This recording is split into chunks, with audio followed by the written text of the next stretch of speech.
יברכך אדוני וישמרך.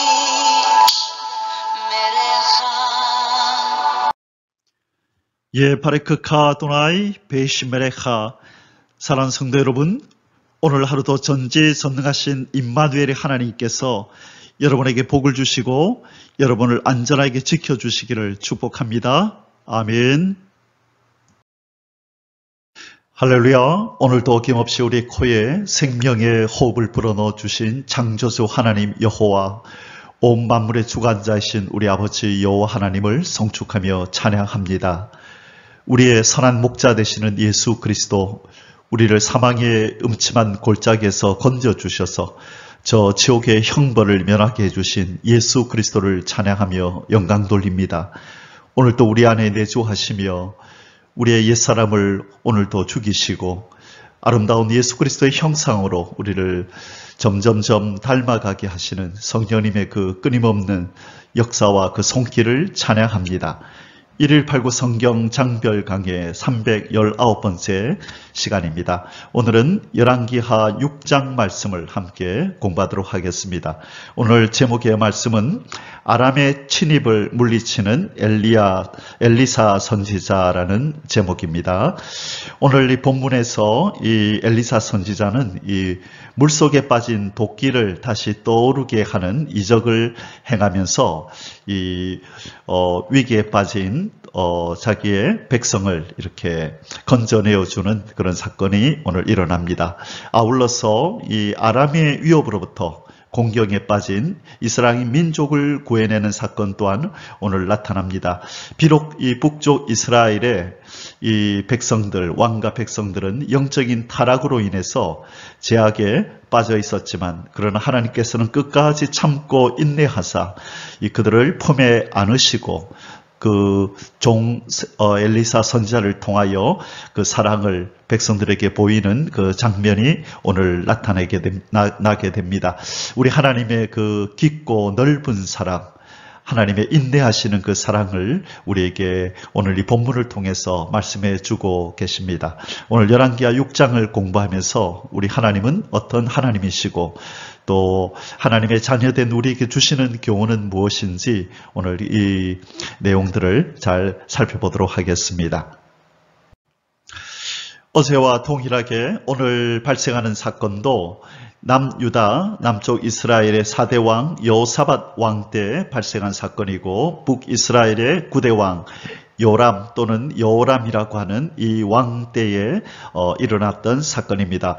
오늘 이 9대 왕이었던 여호람 때에 이제 아람이 공격해 와서 이 북이스라엘이 공경에 빠지고, 이때 엘리사 선지자가 활약을 하는 장면이 오늘 본문에 나타나게 됩니다. 이 도표도 참고해 주시기 바랍니다. 이제 요람과 여호사밧, 지금 이 두 왕 시대에 발생한 사건을 오늘도 다루게 됩니다. 지금 이제 오늘 우리 6장을 공부할 차례이죠. 6장, 8장까지는 엘리사 선지자의 초기 주요 사역을 우리가 지금 살펴보고 있는데요. 자, 오늘 그 중에서 이 아람 나라가 이스라엘을 공격해온, 북이스라엘의 이 사마리아를 공격해온 사건을 우리가 공부하게 됩니다. 지난번이었죠. 5장에서 우리가 살펴보았었는데요. 이 아람 나라의 군대 장관이었던 이 나아만 이야기를 우리가 5장에서 배웠는데, 그리고 나서 이제 얼마 안 있어서 이 아람 나라와 북이스라엘, 이 사마리아, 이 북이스라엘의 여호람 왕과의 이 싸움이 벌어지게 됩니다. 지난 장에서 그렇게 이 두 왕이 사이가 좋은 것처럼 또 서신도 보내서 우리 존귀한 나아만 장군의 병을 좀 낫게 해주시기 바라오라고 친서까지 보내고 했던 사이였는데, 갑자기 오늘 이제 6장에서 전쟁이 일어나서 이 북이스라엘을 공경에 빠뜨리는 그런 아람 왕의 모습을 보게 됩니다. 자, 어떤 일이 있었는지 오늘 본문 속에서 자세히 살펴보도록 하겠습니다. 오늘 공부하게 될 열왕기하 6장은 북이스라엘을 배경으로 일어난 사건입니다. 오늘 첫 번째 사건이 물에 떨어뜨린 쇠 도끼를 엘리사가 기적적으로 떠오르게 하는 사건이 발생하고요. 그리고 이 아람 군대가 두 번에 걸쳐서 이 북이스라엘을 침공해 오는데요. 첫 번째는 이 엘리사를 잡기 위하여 도단성을 이렇게 포위하고 공격해 오는 장면, 그리고 이후에 이 아람 왕이 다시 사마리아를 공격해 오는 이 두 번의 아람의 침입을 다루고 있습니다. 자, 이 사건 우리 본문 속에서 자세히 살펴보도록 하겠습니다.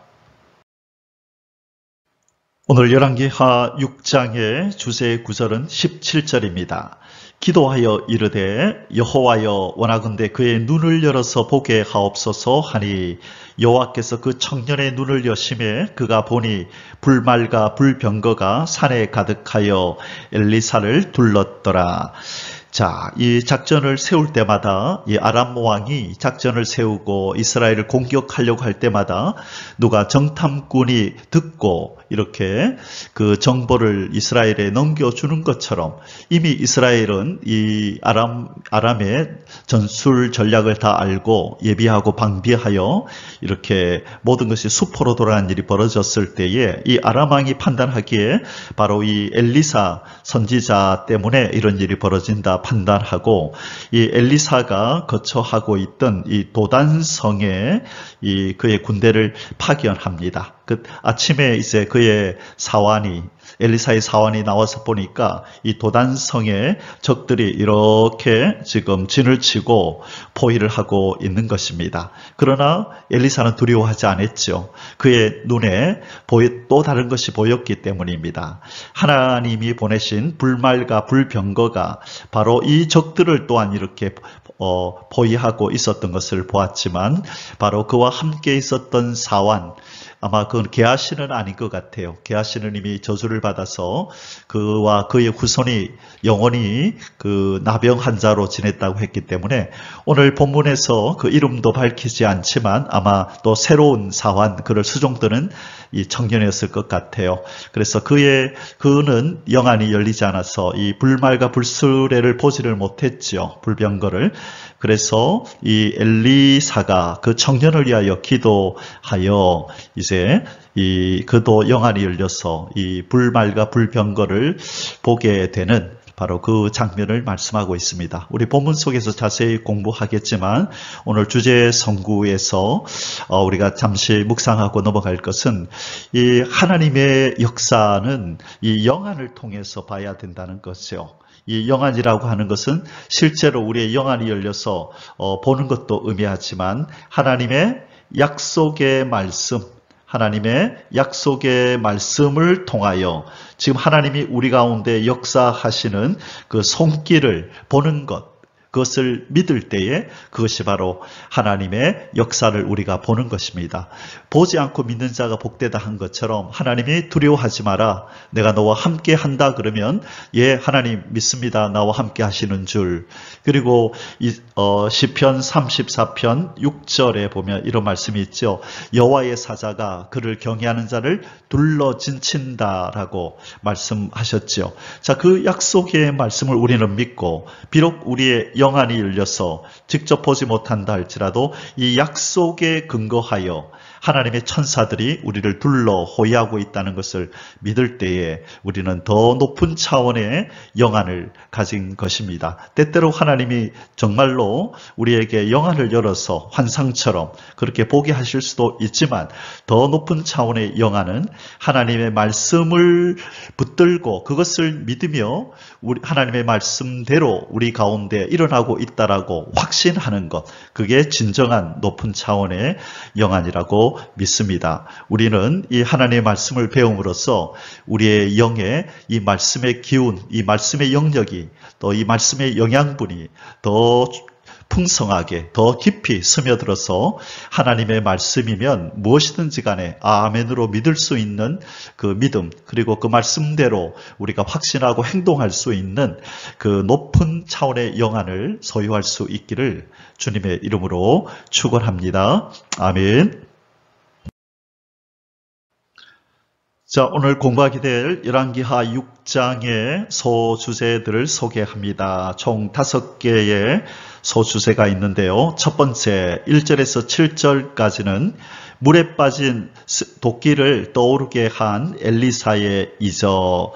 자, 엘리사의 생도 중 한 사람이 이제 새로운 또 이렇게 집을 짓기 위해서 생도들을 위한 기숙사를 짓기 위해서 나무를 하다가 도끼가 그만 물에 빠져버리는 사건이 발생합니다. 쇠도끼가 물에 빠졌으니 건질 재간이 없었죠. 이때 엘리사에게 도움을 청하자 엘리사가 이적을 행하여 그 쇠도끼가 물에서 떠오르게 하는 기적을 행하는 일이 나타나게 됩니다. 자, 그리고 두 번째로 8절에서 12절까지는요. 북이스라엘에 대한 아람의 공격 시도와 엘리사의 저지. 자, 첫 번째 아람이 이스라엘을 공격하는 장면이고요. 그 다음에 세 번째로 13절에서 23절 자신을 체포하기 위해 파견된 아람 군대에 대한 엘리사의 사마리아 유인가 체포. 자, 자신을 체포하기 위해서 도단에 파견한 이 군대들의 눈을 멀게 해서 그들을 포로로 잡아 사마리아로 유인해서 체포하게 합니다. 그러나 그들을 죽이지는 못하게 하고 먹을 것을 줘서 다시 되돌아가게 만듭니다. 자, 그 사건이 나오고요. 네 번째로 아람 왕 베나닷의 사마리아 성 포위와 사마리아의 참상. 자, 되돌아갔던 그 군대들을 이제 얼마 후에 이제 이 아람의 왕이었던 베나닷이 그 군인들을 다시 데리고 이스라엘을 재공격해 옵니다. 이때 이제 여로보암 왕은 바로 이 모든 책임을 이 군인들을 이 적들을 살려보낸 이 엘리사에게 책임을 전가하는 장면이 나오죠. 자, 이 공격으로 말미암아 사마리아에는 심각한 이제 타격이 되는데 먹을 것이 없어서 이 비둘기 똥을 먹고 더 나아가서 자신들의 자식들을 번갈아 잡아먹는 정말로 비극적인 그런 일이 발생하게 됩니다. 자, 그때의 그 내용이 24절에서 30절까지 나오는데요. 그리고 다섯 번째, 요람의 엘리사 살해를 위한 군사 파견. 이 일에 화가 머리끝까지 난 요람 왕이 엘리사를 살해하기 위해서 군사를 파견합니다. 자, 이때 엘리사의 사마리아의 회복 및 불신 장관의 죽음을 예언합니다. 자, 31절에 33절에서 이제 곧 사마리아가 모든 상황이 회복이 될 거고 적들은 다 물러가게 될 거고 이제 곧 배불리 먹게 될 일이 일어날 것이라고 이제 사마리아의 회복을 얘기하는데 그때 이것을 믿지 못하던 불신 장관이 있게 되죠. 그래서 그에 대해서도 엘리사가 예언합니다. 너는 그것을 보기는 보아도 그 먹을 것을 먹지 못하고 죽을 것이라 라고 예언하고 그것이 성취되는 장면이 오늘 본문에 나타납니다. 이렇게 5가지 주제를 가지고 오늘 열왕기하 6장 말씀을 공부하도록 하겠습니다. 자, 이제 본론으로 들어갑니다. 첫 번째 소주제입니다. 물에 빠진 도끼를 떠오르게 한 엘리사의 이적. 1절에서 7절입니다. 1번 선지 생도들의 새로운 요단 처소 건축 및 벌목 요청과 엘리사의 수락. 1절에서 3절입니다. 선지자의 제자들이 엘리사에게 이르되 보소서 우리가 당신과 함께 거주하는 이곳이 우리에게는 좁으니 우리가 요단으로 가서 거기서 각각 한 제목을 가져다가 그곳에 우리가 거주할 처소를 세우사이다 하니 엘리사가 이르되 가라 하는지라. 그 하나가 이르되 청하건대 당신도 종들과 함께 가소서 하니 엘리사가 이르되 내가 가리라 하고. 자, 이 당시에 선지 생도들을 위해서 학교들이 있었죠. 여러 군데에 있었는데요. 이 베델이라는 곳에도 있었고, 그 다음에 길갈이라는 곳에도 있었고, 그리고 바로 여리고라는 곳에도 있었습니다. 그래서 오늘 이 사건의 배경이 되는 곳이 바로 요단강에서 가까운 이 여리고 지역에서 지금 발생한 사건이다라고 보는 견해가 많이 있습니다. 그래서 이 여리고에 있었던 선지생도 기숙사가 너무 좁아가지고 좀 새로운 곳을 지읍시다라고 그렇게 지금 제안을 했고, 또 이 엘리사 선지자도 그것에 동의하여서 이제 새로운 시설물을 건축하기 위해서 이제는 물색을 하다가 바로 이 요단강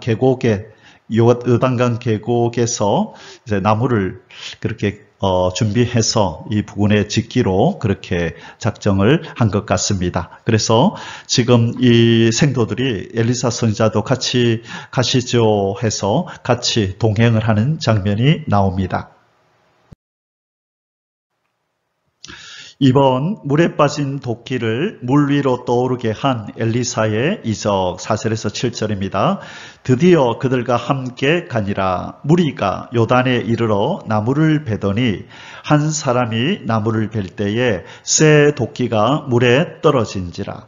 이에 외쳐 이르되 내 주여 이는 빌려온 것이니이다 하니 하나님의 사람이 이르되 어디 빠졌느냐 하매 그곳을 보이는지라. 엘리사가 나무가지를 베어 물에 던져 쇠 도끼를 떠오르게 하고 이르되 너는 그것을 집으라 하니 그 사람이 손을 내밀어 그것을 집으니라. 아멘. 자, 오늘 이 새로운 기숙사를 건축하기 위해서 나무를 베다가 한 선지생도가 이 나무를 자르는 과정에서 그만 빌려온 도끼를 강물에 빠뜨리고 말았습니다. 이 도끼는 빌려온 것이기에 이것을 빠뜨린 이 생도는 참으로 난처하기 그지없었습니다. 그래서 이 생도는 엘리사에게 도움을 청하였습니다. 그리고 엘리사는 도끼가 빠진 장소를 확인한 후에 그곳에 나무가지를 베어서 던졌습니다. 그랬더니 잠시 후 그 도끼가 물 위로 떠오르는 놀라운 기적이 나타났습니다.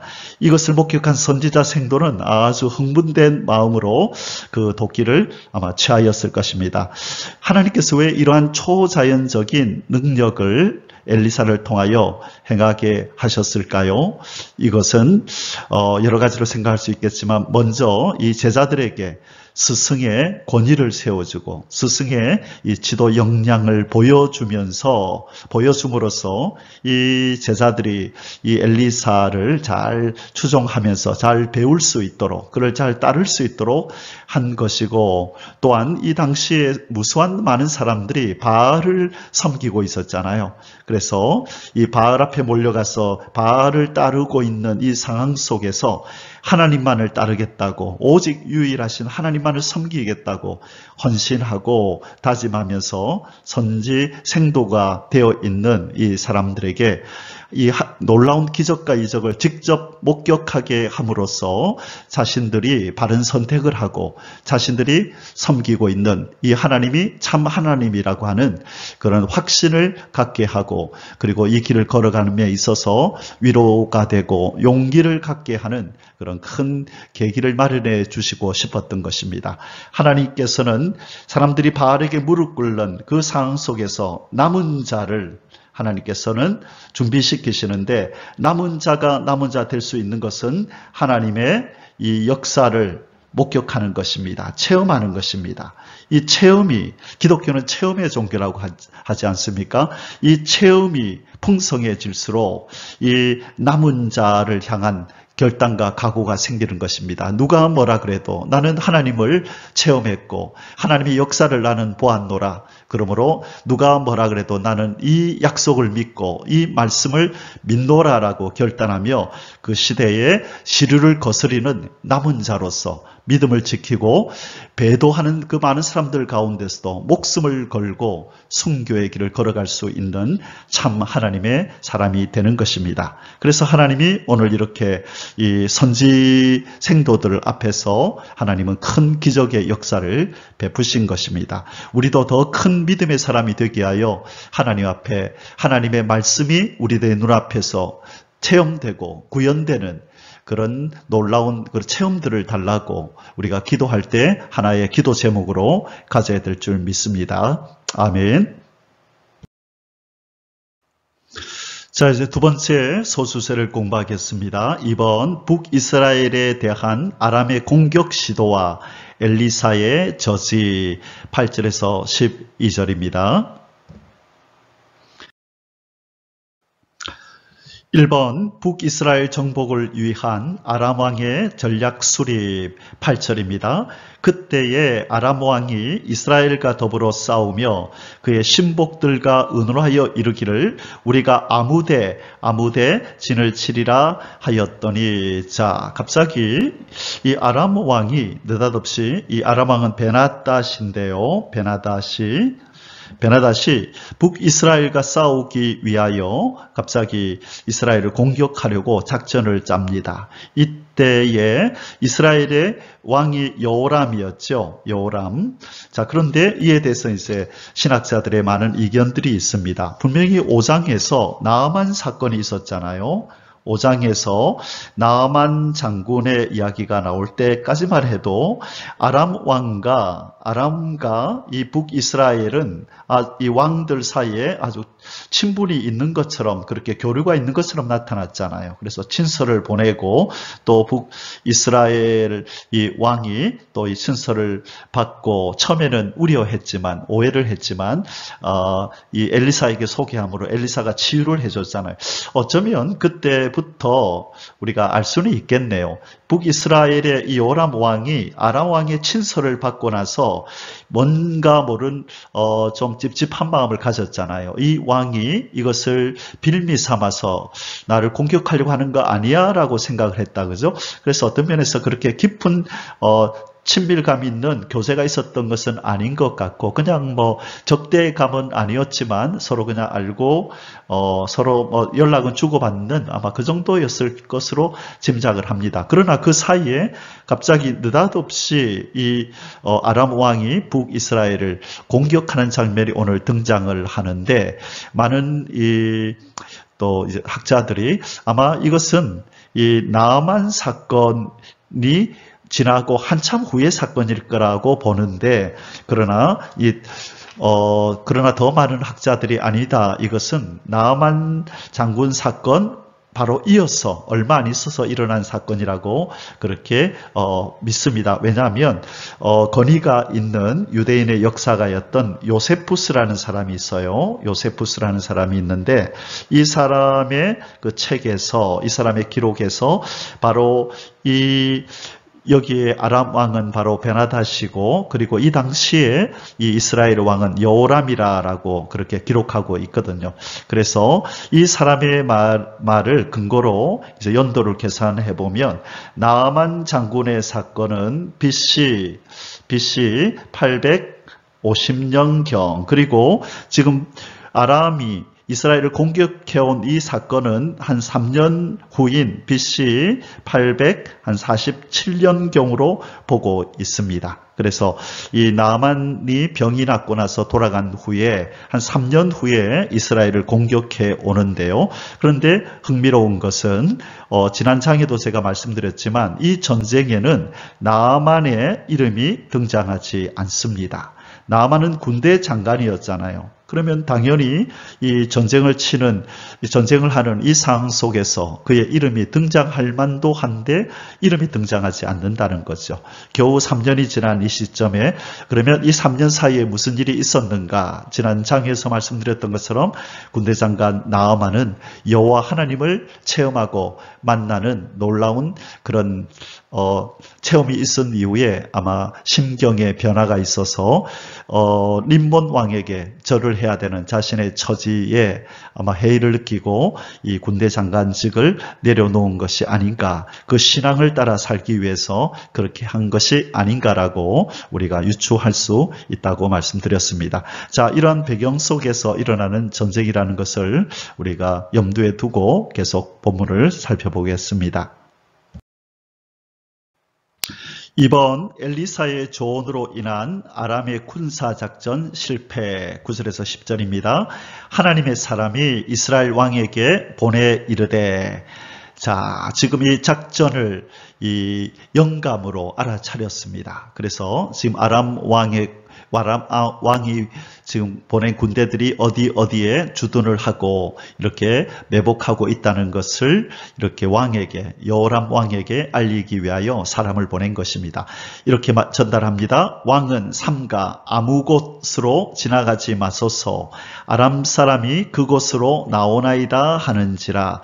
이스라엘 왕이 하나님의 사람이 자기에게 말하여 경계한 곳으로 사람을 보내 방비하기가 한두 번이 아닌지라. 자, 아람 왕이 군대를 보내서 공격하려고 하는 그곳에 미리 가보니까 이스라엘 군대가 이미 거기 와서 딱 예비를 하고 방비를 하고 준비를 하고 이렇게 공격할 준비를 하고 있는 것입니다. 미리 꼭 작전을 안 것처럼. 자, 그것이 한두 번이 아니었다는 겁니다. 그러다 보니까 아람 왕의 입장에서는 이런 추측을 할 수밖에 없죠. 우리 가운데 첩자가 있다. 이 작전 회의를, 이 내용을 저 북이스라엘에게 전달하는 첩자가 있다라고 그렇게 생각할 수밖에 없는 지금 상황인 것이죠. 3번 군사작전 실패 원인에 대한 아람 왕과 신하들의 논의 11절에서 12절입니다. 이러므로 아람 왕의 마음이 불안하여 그 신복들을 불러 이르되 우리 중에 누가 이스라엘 왕과 내통하는 것을 내게 말하지 아니하느냐. 자, 내통자가 있다. 첩자가 있다.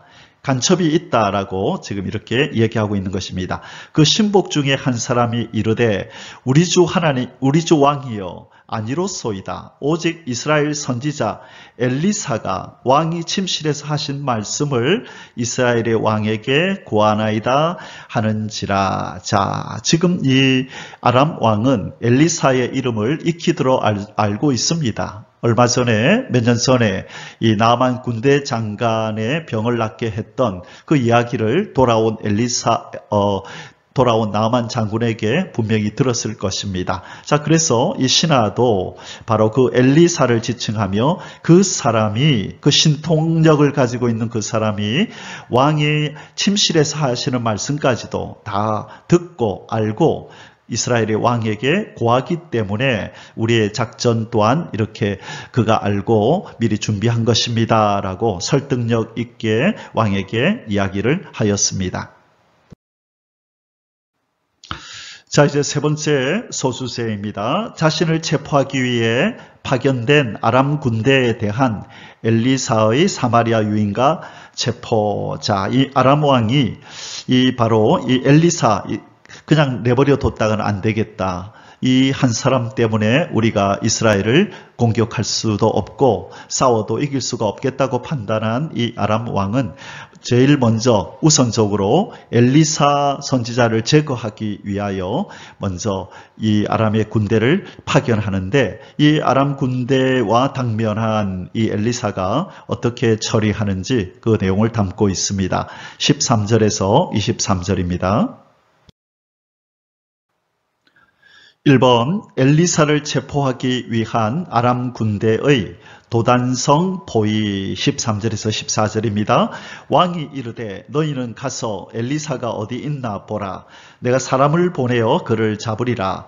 왕에게 아뢰어 이르되. 자, 이것 이제 알아보고 온 사람이 이제 왕에게 보고를 합니다. 보라, 그가 도단에 있도다 하나이다. 자, 도단성에 있다라고 보고를 합니다. 그러자 왕이 이에 말과 병거와 많은 군사를 보내매 그들이 밤에 가서 그 성읍을 에워쌌더라. 자, 이 무지한 아람 왕의 이 어리석은 행동을 보십시오. 그가 생각한 것, 그 멀리서 말하는 것조차 다 알고 있다면 지금 자기가 하려고 하는 이 군사들을 보내서 엘리사를 이렇게 제거하려고 하는 이 작전을 엘리사가 모르겠습니까? 그가 알고 있다라고 생각해야 될 텐데, 이 위기에 빠진 이 아람 왕은 그것은 염두에 두지 않고 어쨌든 많은 군사를 보내서 그를 제거할 생각에 그 제거할 일념으로 이런 작전을 지금 감행하고 있습니다. 밤에 가면 모를까 싶어서 밤에 보냅니다. 또 많은 군사가 필요할 것 같으니까 군사도 많이 보냈네요. 자, 그 성읍을 에워쌌는데 이 성읍이 어디에 있다고요? 도단성에 있습니다. 자, 도단성이 어딘지 우리 지도를 한번 살펴보고 계속 넘어가겠습니다. 자, 지금 여기가 아람 지역이고 위에 수도 다메섹이 있네요. 지금 여기가 도단이고 바로 밑에 사마리아가 있습니다. 그래서 지금 이 아람의 군대들이 사마리아를 공격하기 전에 지금 도단성에 있는 이 엘리사를 이거 제거하기 위해서 군대를 파견했다. 바로 도단성이 여기 있고 갈멜산이 여기 있고, 그래서 바로 이 사마리아를 공격하기 위해서는 도단을 지나가야 되겠다, 그죠? 그래서 지금 도단성에 있는 엘리사를 잡으려고 군대 파견했다. 그 위치를 우리가 파악해 보았습니다. 이번 도단성을 보위한 아람 군대를 발견한 엘리사의 종의 두려움과 엘리사를 지키는 불말과 불병거. 자, 이 아람 왕이 파견한 이 군대를 발견하고 이 엘리사의 이 종이 두려워 떠는 장면이 오늘 나옵니다. 자, 지금 15절에서 17절입니다. 하나님의 사람의 사환이 일찍이 일어나 나가보니 군사와 말과 병거가 성읍을 에워쌌는지라. 그의 사환이 엘리사에게 말하되 내 주여 우리가 어찌하리이까 하니 대답하되 두려워하지 말라. 우리와 함께 한 자가 그들과 함께 한 자보다 많으니라 하고 기도하여 이르되 여호와여 원하건대 그의 눈을 열어서 보게 하옵소서 하니 여호와께서 그 청년의 눈을 여심해 그가 보니 불말과 불병거가 산에 가득하여 엘리사를 둘렀더라. 아멘. 오늘 우리가 주제 성구로 살펴보았던 말씀입니다. 하나님께서 자기 백성을 보호하기 위해서 불말과 불병거를 동원하시고 수많은 천군과 천사들을 동원하셔서 지키고 있다는 것을 우리에게 오늘 이 사건을 통해서 또한 말씀해 주십니다. 우리 예수님께서도 일찍이 그 겟세마네 동산에서 마지막으로 기도할 때에 그 일찍이 이제 그 밤에 그 가룟 유다가 사람들을 데리고 잡으러 오잖아요. 그죠? 그때에 예수님의 제자였던 베드로가 말고의 길을 쳐서 떨어뜨릴 때에 예수님께서 하신 말씀이 있습니다. 마태복음 26장 51절로 이하에 보면 이런 말씀이 있습니다. 예수와 함께 있던 자 중에 하나가 손을 펴 칼을 빼어 대제사장의 종을 쳐 그 귀를 떨어뜨리니 이에 예수께서 이르시되 네 칼을 도로 칼집에 꽂으라. 칼을 가지는 자는 다 칼로 망하느니라. 자, 그리고 나서 53절에서 뭐라고 말씀하시냐면 이렇게 말씀합니다. 너는 내가 내 아버지께 구하여 지금 12군단 더 되는 천사를 보내시게 할 수 없는 줄로 아느냐. 자, 천사를 보내달라고 기도하면 아버지가 보내어준단다. 나를 보호할 그것을 너는 알지 못하느냐라고 얘기를 하는 장면이 나오죠. 예수님께서 친히 이 하나님의 백성을 지키고 보호하는 천군 천사의 그런 사역이 있음을 친히 말씀하고 있습니다. 앞서도 말씀드렸듯이 시편 34편 7절에 보면 6절과 7절에 보면 하나님께서 자기 백성을 지켜 보호하신다 말씀하시면서 여호와의 천사가 자기를 경외하는 자를 둘러 진친다. 여호와의 천사가 하나님을 경외하는 자를 둘러서 진친다고 이렇게 7절에서 말씀하고 있습니다. 사랑하는 성도 여러분, 우리를 지키는 천군 천사의 사역이, 천군 천사의 역사가 우리 주위에서 일어나고 있다는 것을 믿어야 합니다. 우리의 영안이 열리지 않아서 모를 뿐이고 못 볼 뿐이고 또 하나님의 약속의 말씀을 신실하게 믿지 못하기 때문에 우리가 체험하지 못하는 것이지, 우리가 이렇게 예수님이 친히 말씀하신 이 사건, 또 이 열왕기 하에서 도단성을 보호하는 이 불말과 불병거 천사들의 역사를 통해서, 우리 또 시편 말씀을 통해서 우리는 그것을 확신해야 합니다. 일찍이 갑자기 생각이 나네요. 오래전에 제가 읽었던 그 기사 가운데에 그 미국에서 이 연쇄 살인범이 잡혔는데 한 영업사원, 그 여자분인데요. 한 영업사원의 신고로 이제 이 연쇄살인범이 잡히게 되었습니다. 그래서 그 집에 이렇게 들어가 보니까, 이 경찰들이 들어가 보니까 그 집에 방문했던 많은 사람들을 살해해서 그렇게 그 시신을 그렇게 감춰둔 그런 장면이었는데요. 그리고 그 범인을 잡고 나서 이제 그 범인을 신고한 여자에게, 이제 여자와 함께 이렇게 이제 얘기를 나누는 가운데 이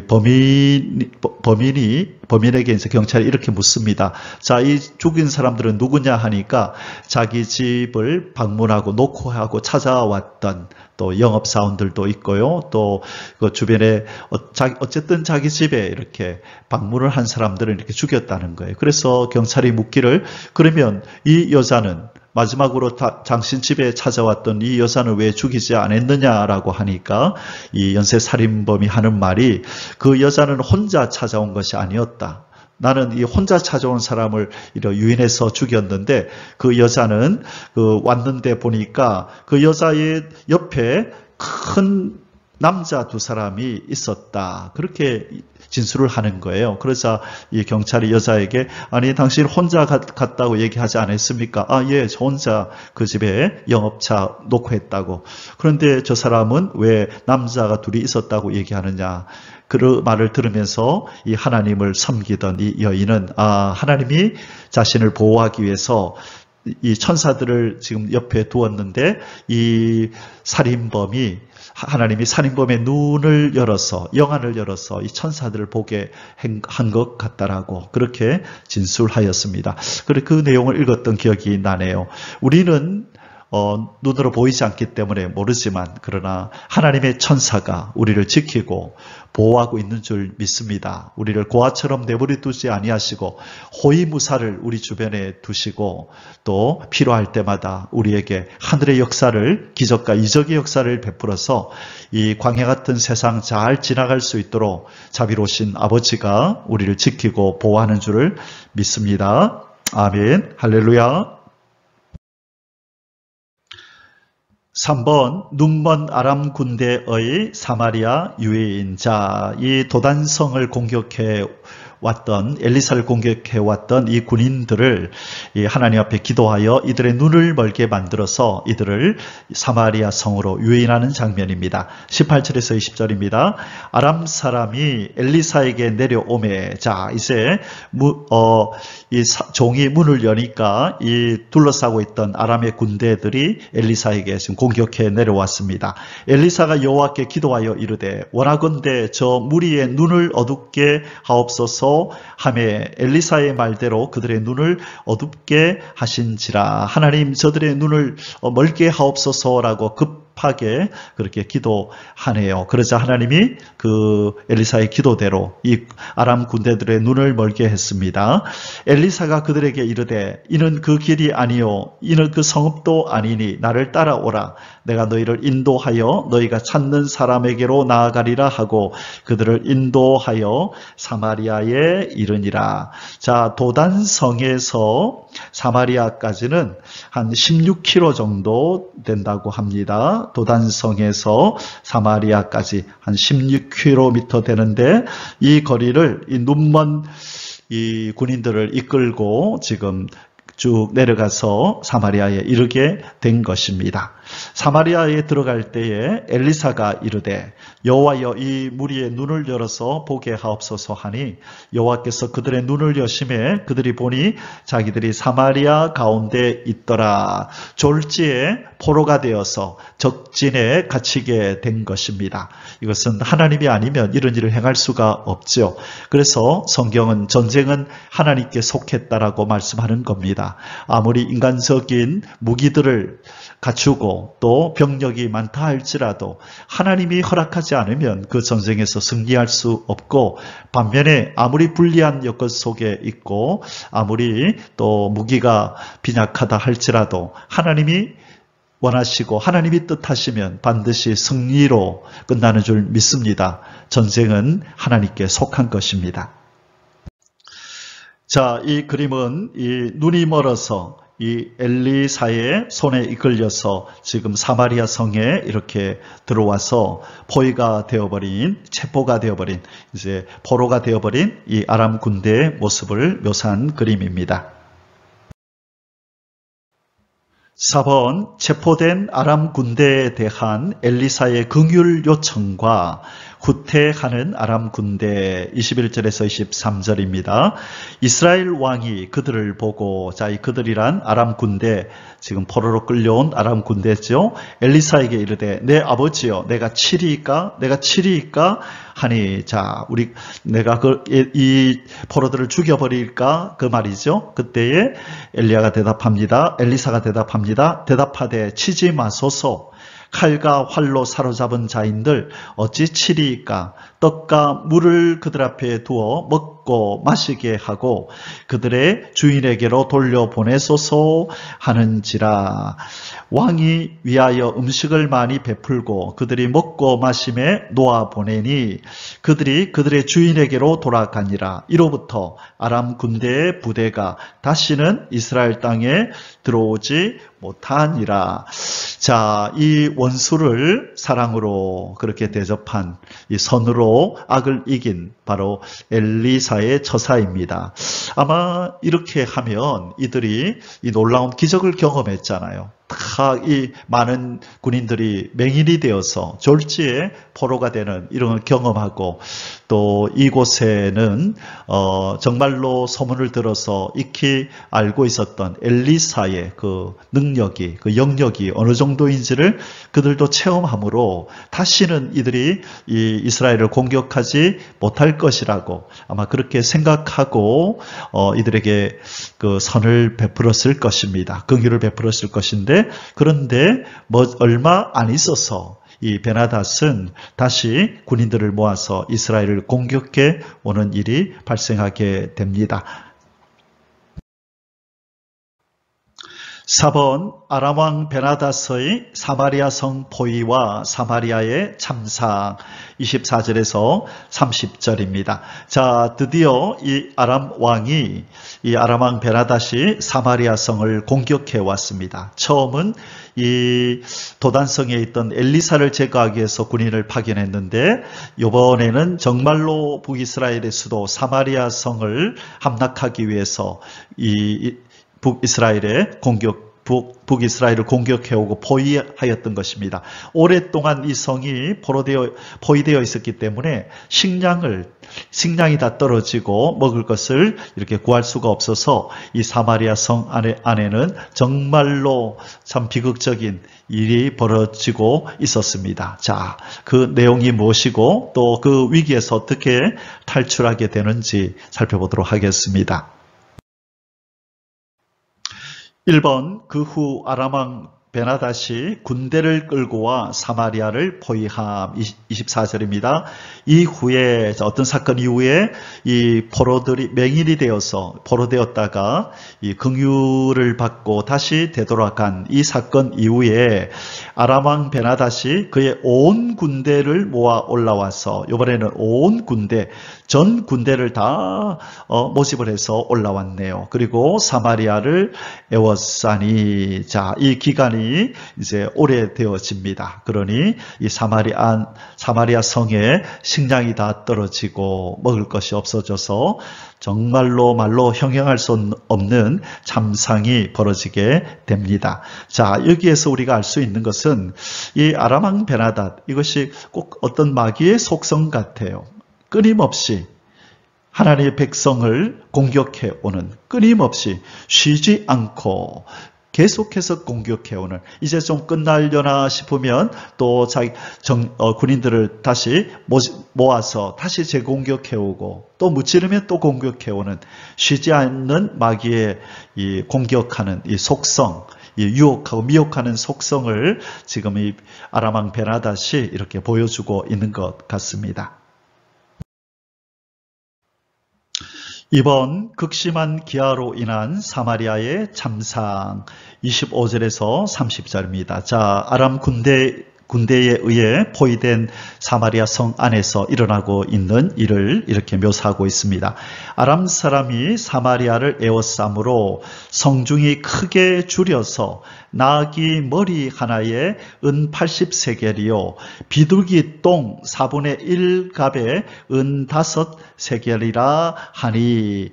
자, 지금 이 나귀 머리 하나 사는데 은 80세겔이다. 여기서 은 80세겔이라고 하는 것은요, 이렇게 계산을 해보면 곡식을 한 576리터를 살 수 있는 값이라 그래요. 그리고 이 비둘기 똥 4분의 1갑에 비둘기 똥에 은 5세겔, 이 은 1세겔이 기준이 은 1세겔이 한 4일 품삯이랍니다. 성인의 4일 품삯이 되는데, 자, 그렇다면, 자, 4일 품삯인데, 은 5세겔이니까 4, 5, 20, 21분. 성인이 20일을 일을 해서 벌 수 있는 돈을 가지고 비둘기 똥 4분의 1갑을 산대요. 자, 이거 어디다 쓸 데도 없는, 그런데 너무나 배고프니까 비둘기 똥이라도 먹고 살아야 되겠다 싶어서 이 비둘기 똥 한 갑을 사는데, 바로 사람의 그 일당 그 40일분을 이렇게 40일치를 내어야만 이 비둘기 똥을 살 수 있다. 얼마나 지금 이 사마리아 성 안에 기근이 심각한지를 보여주는 내용입니다. 자, 26절, 이스라엘 왕이 성 위로 지나갈 때에 한 여인이 외쳐 이르되 나의 주 왕이여 도우소서. 왕이 이르되 여호와께서 너를 돕지 아니하시면 내가 무엇으로 너를 도우랴. 타작마당으로 말미암아 하겠느냐, 포도주 틀로 말미암아 하겠느냐 하니라. 자, 이제 여호람 왕은 자기의 연약함을 깨닫고 자기 나라에 임한 이 위기가 얼마나 심각한 건지를 드디어 실감하고 있습니다. 그래서 자기는 도울 힘이 없다. 여호와께서 이제 돕지 아니하면 우리는 소망이 없다라고 그렇게 말을 하고 있습니다. 또 이르되 무슨 일이냐? 왜 그러는데 여인아, 왜 나에게 이렇게 말하느냐? 이제 묻죠. 여인이 대답하되 이 여인이 내게 이르기를 네 아들을 내놓아라. 우리가 오늘 먹고 내일은 내 아들을 먹자 하매. 우리가 드디어 내 아들을 잡아먹었더니 그 이튿날에 내가 그 여인에게 이르되 네 아들을 내놓아라 우리가 먹으리라 하나 그가 그 아들을 숨겼나이다 하는지라. 참 비참한 일이 벌어졌습니다. 자기 백성들이 먹을 것이 없어서 이제는 서로 자기 아들을 잡아먹는데, 이 한 여인이 원통해서 이 왕에게 지금 고발을 합니다. 우리 아이를 번갈아 잡아먹자 해서 제 아이를 먼저 잡아먹었는데 그 다음날 네 아이 내놓아라 하니까 이 여인이 그 아들을 숨겨버리고 내놓지 않습니다. 어떻게 이것이 인간들 사이에 주고받을 수 있는 대화입니까? 정말 억장이 무너지는 소리를 이 왕이 지금 듣고 있는 것입니다. 이 말을 듣고 30절에 왕이 그 여인의 말을 듣고 자기 옷을 찢으니라. 어째 이런 일이, 어떻게 이런 일이 있을 수 있느냐? 지금 자기와 자기 백성들이 하나님을 버리고 우상의 바알을 섬기는 이 우상 숭배에 빠져 있는 것에 회개하기는커녕 자신들의 처지에 지금 실망하고 고통하면서 이렇게 옷을 찢고 있는 것입니다.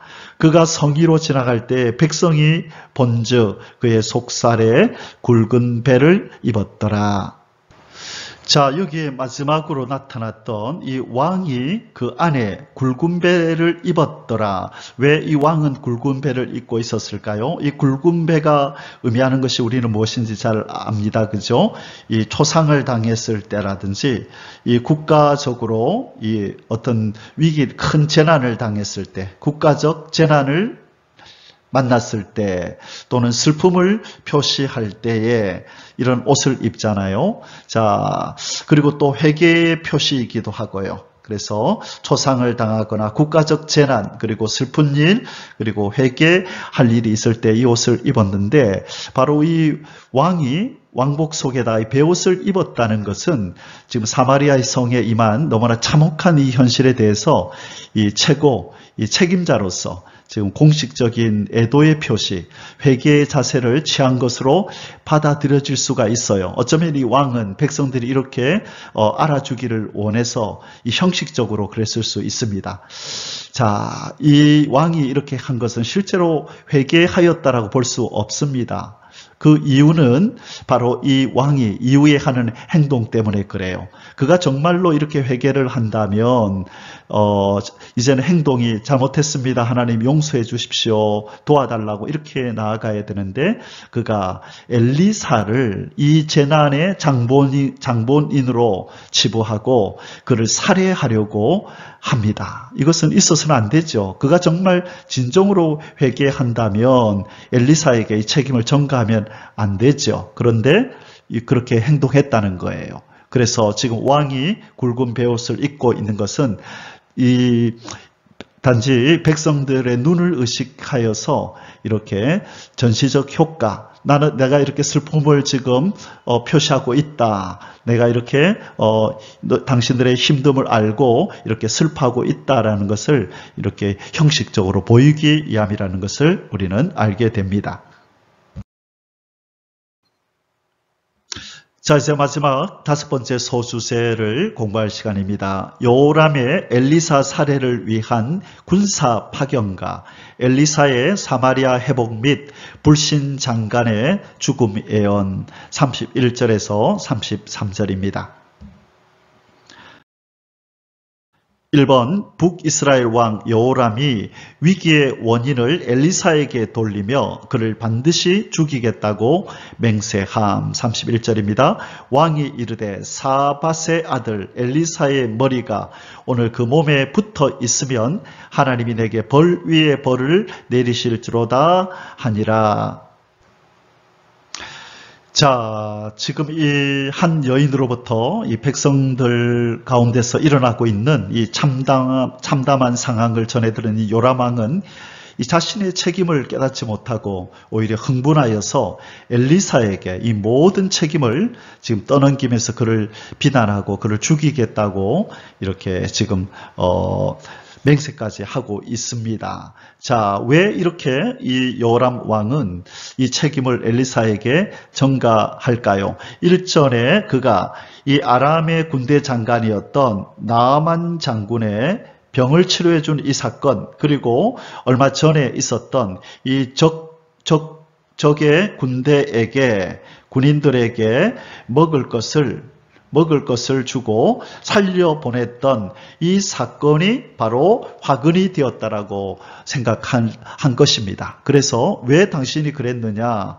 당신이 정말로 앞일을 이렇게 내다볼 수 있었다면 그의 군대 장관을 우리 적의 군대 장관을 왜 살려주고 왜 포로로 우리가 다 잡아서 이제 죽일 수도 있었는데 왜 그 포로로 잡은 그 군인들을 되살려 주었느냐? 바로 당신 때문에 우리에게 이런 위기가 왔다라고 지금 책임 전가를 하는 것입니다. 지금 이 왕이 모르고 있는 것이 무엇이죠?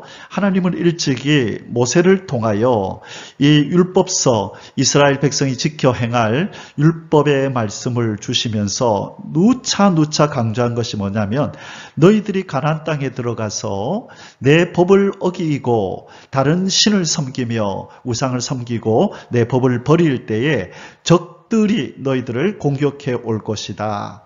그래서 너희들이 한 길로 이들을 대항하기 위해서 갔다가 7길로 도망하게 될 것이다. 그래서 그들에게 포로가 되어서 각 땅 끝으로 그렇게 너희들이 끌려가게 될 것이라고 바로 불순종의 대가로 적이 공격해 온다는 것을 누차 말씀했어요. 그러므로 이 아람 왕이 북이스라엘을 공격해 와서 이 북이스라엘이 위기에 놓였다고 하는 것을 이 왕이 깨달았다면 제일 먼저 이 모세를 통하여 그들에게 율법을 주신 하나님의 이 말씀을 깨닫고 하나님 잘못했습니다. 이 적들이 우리를 이렇게 공격해 오고 우리가 이 어려움에 이 봉착한 것을 보니 우리가 하나님 앞에 지금 잘못해서 하나님이 진노하셨기 때문인 것 같습니다. 우리가 돌이키겠습니다라고 먼저 자신들을 돌아보아야 하는데 이 여호람 왕은 바로 하나님의 종 엘리사에게 이 모든 책임을 전가하고 있습니다. 이번 여호람의 엘리사 살해를 위한 군사 파견과 즉각적인 명령 철회 32절에서 33절입니다. 그때에 엘리사가 그의 집에 앉아 있고 장로들이 그와 함께 앉아 있는데 왕이 자기 처소에서 사람을 보냈더니 그 사자가 이르기 전에 엘리사가 장로들에게 이르되 너희는 이 살인한 자의 아들이 내 머리를 베려고 사람을 보내는 것을 보느냐? 너희는 보다가 사자가 오거든 문을 닫고 문 안에 들이지 말라. 그의 주인의 발소리가 그의 뒤에서 나지 아니하느냐 하고. 자, 지금 이 엘리사는 지금 이 여호람 왕이 자기를 죽이려고 군인들을 보낸 것을 지금 알아차렸습니다. 그래서 그와 함께 있는 장로들에게 이들이 오거든 문을 닫고 절대로 열어주지 말라고 말하고 있는 겁니다. 무리와 말을 할 때에 그 사자가 그에게 이르니라. 자, 군인들이 온 거죠. 왕이 이르되 이 재앙이 여호와께로부터 나왔으니 어찌 더 여호와를 기다리리요.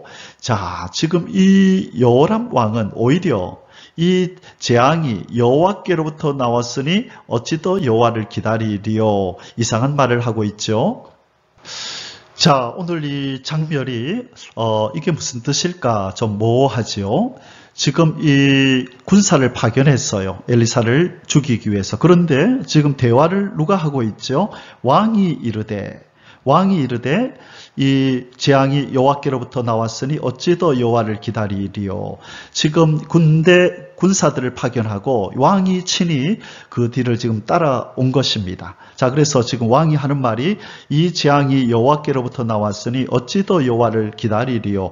이 왕도 이 재앙, 지금 적에게 포위되어서 지금 비참한 일을 당하고 있는 이 일이 여호와 하나님께로부터 온 것이라는 것을, 온 재앙이라는 것을 지금 깨닫고 말을 하고 있습니다. 그래서 하나님으로부터 온 재앙이기에 하나님이 도와주지 아니하시면 우리는 아무것도 할 수 없다는 것을 지금 신앙 고백처럼 이렇게 얘기하고 있는 것입니다. 자, 그래서 지금 여호람 왕은 나라가 재난에 빠진 이 상황 속에서 지금 어떠한 도움도 주지 않고 있는 여호와 하나님과 그리고 여호와의 선지자 엘리야에 대한 원망의 말을 지금 하고 있는 것 같아요. 그래서 바로 죽이는 일을 한 것이 아니라 가만히 생각해 보니까 이것이 먼저 무조건 죽인다고 해결될 문제가 아니구나 싶어서 왕이 이 파견한 군사들을 뒤따라 와가지고 자기가 먼저 지금 엘리사에게 이런 말을 하고 있는 것입니다. 자, 그래서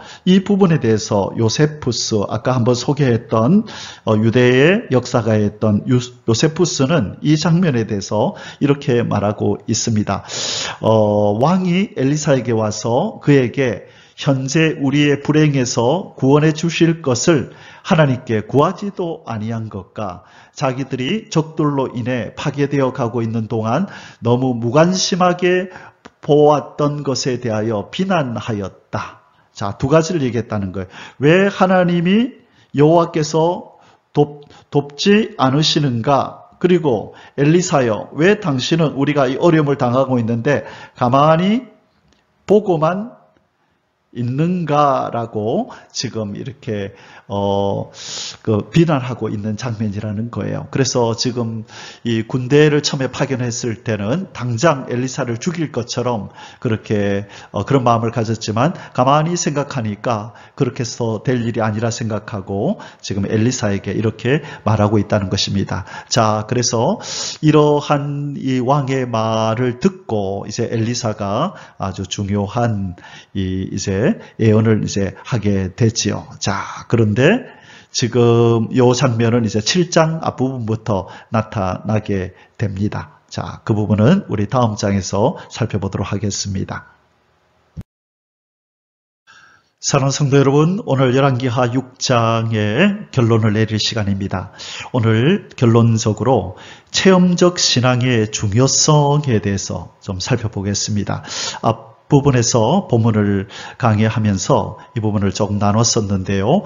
우리 기독교를 체험적 종교라고 얘기합니다. 기독교는 체험적 종교.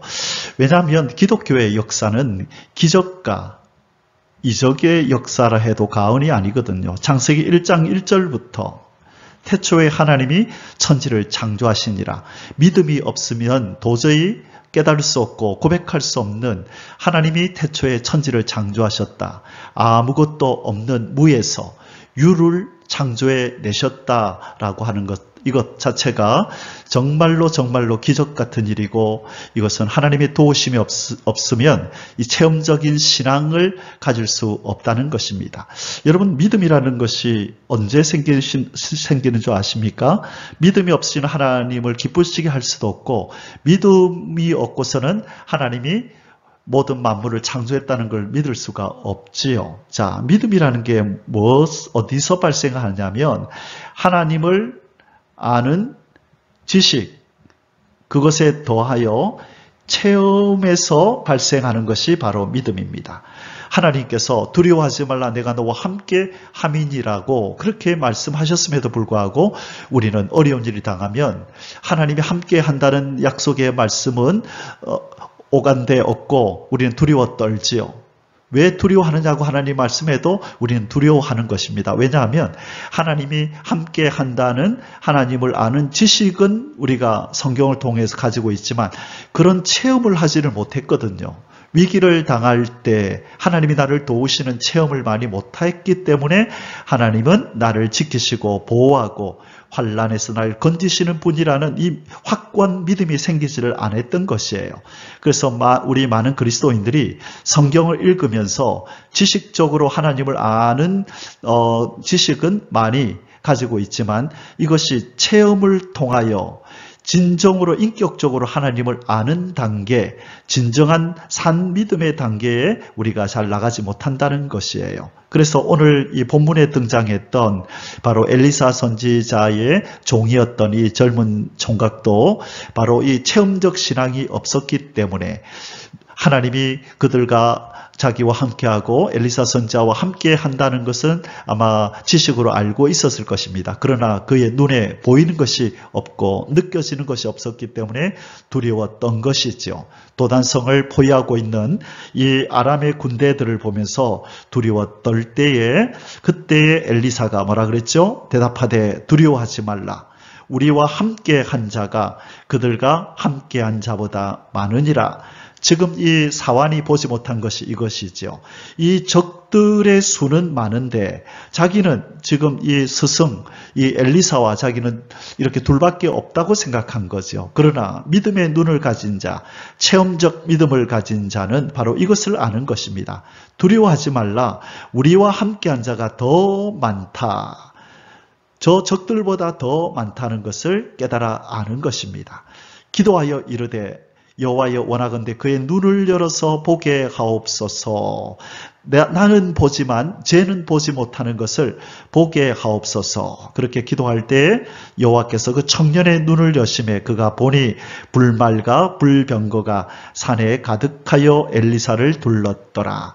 드디어 이 이 청년도 이제 눈이 열려서 엘리사가 보는 것을 보고 이제 자기들과 함께 하는 자가 적들의 수보다 더 많다는 것을 보게 된 것입니다. 아마 이 체험은 이 청년에게 아주 큰 영적 자양분이 되어서 이 체험이 이제 큰 체험을 한번 하게 되었잖아요.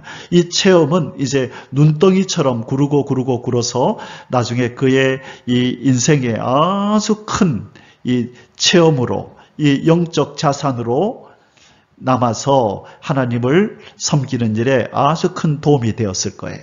이전에 이 아람 군대에게 포위되어 있었지만 하나님이 불말과 불병거를 통하여 많은 천군 천사를 통하여 우리를 지키셨다. 놀라운 기적을 경험했다. 이것은 평생의 이 청년의 신앙에 도움이 되었을 것입니다. 사랑하는 성도 여러분, 우리는 하나님을 아는 지식을 쌓는 일에는 신경을 많이 씁니다. 그러나 이 아는 지식이 체험되어서 산 믿음으로 우리 속에 자리하게 하는 이 일을 위하여 우리는 정성과 또 노력을 그렇게 많이 쏟지 않는다는 것입니다. 성경을 많이 읽는 것은 지식을 쌓는 것입니다. 그러나 하나님 앞에 이제 지금부터 하나님 체험을 주십시오. 정말 하나님이 나의 필요를 공급하는 공급자인 줄 체험을 주십시오. 하나님이 나의 모든 아픔을 치료하는 치료자인 줄 체험을 주십시오. 하나님이 나를 숨기시는 나의 요새시고 또 나의 방패시라는 것을 체험을 주십시오라고 체험을 위해서 특별히 기도하십시오. 그럴 때 저와 여러분의 신앙이 더 견고해지고 어떤 사람의 말에 휘둘리는 이 불신 세상에 기류에 휘둘리는 그런 믿음이 아니라 확실한 하나님의 말씀에 근거한 이 체험에 근거한 이 하나님을 아는 지식이 체험을 통하여 산 믿음이 된 진정한 믿음의 소유자가 되어서 하나님을 기쁘시게 하며 이 어둠의 땅, 이 불신의 세상에서 우리는 살아갈 수 있음을 믿습니다. 오늘 특별히 하나님 앞에 하나님 나에게 체험적 신앙을 통하여 산 믿음을 소유하게 해달라고 기도하며 그렇게 엘리사 선지자처럼 영향력을 미치는 영의 사람으로 살아가시기를 주님의 이름으로 축복합니다. 아멘. 할렐루야. יברכך